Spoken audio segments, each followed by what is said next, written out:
Welcome to Kenton's videos. Enjoy the video. You start by opening Google Earth and locating your target.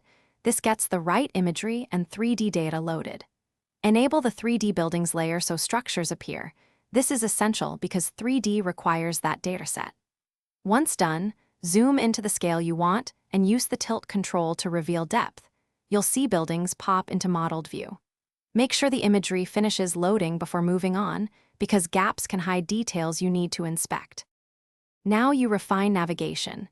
Use the mouse or trackpad for fine pan, the scroll wheel for zoom, and the tilt shortcut for perspective. This gives you control over how features appear.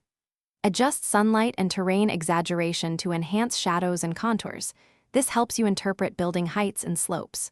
Once done, switch into Street View or pull up historical imagery to verify textures and accuracy. These checks show you why the 3D model looks that way and highlight any mismatches to correct. Finish by capturing what you need. Use the built-in image or movie tools to save views and export KML or KMZ to share placemarks and tours.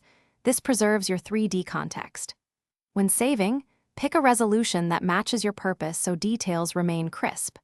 If 3D rendering fails, first clear the application cache and reload the location. Then make sure your internet connection and graphics drivers are up to date.